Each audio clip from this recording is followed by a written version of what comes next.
دوست کے پاس سے اٹھ کر میرے پاس آ کر بیٹھ گئی۔ میں نے حیرت سے اسے دیکھا، پھر میں ذرا سا پیچھے ہٹ گیا۔ وہ کہنے لگی آپ نے مائنڈ تو نہیں کیا میں آپ کے پاس بیٹھ گئی؟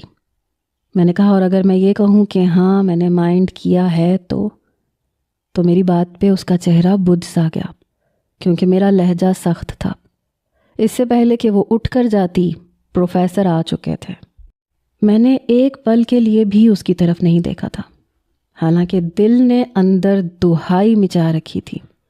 کبھی میری دلی خواہش تھی کہ وہ اتفاقاً ہی میرے برابر میں بیٹھ جائے، لیکن آج ویسی کوئی خواہش میں نہیں کرنا چاہتا تھا جو میرے ساتھ ساتھ اسے بھی کسی مشکل میں ڈال دے۔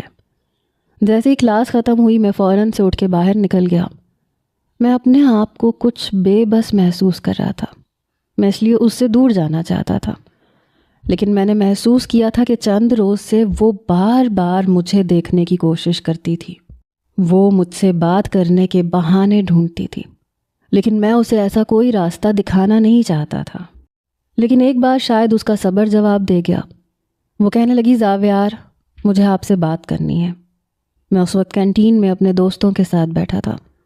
میں نے کہا میں اس وقت بیزی ہوں، پھر کبھی بات کریں گے۔ میں نے اسے ٹالنے کی کوشش کی تھی۔ وہ کہنے لگی لیکن مجھے ابھی بات کرنی ہے۔ وہ میرے برابر میں بیٹھے فیصل اور ارحم سے کہنے لگی آپ لوگوں کو کوئی اعتراض تو نہیں ہوگا؟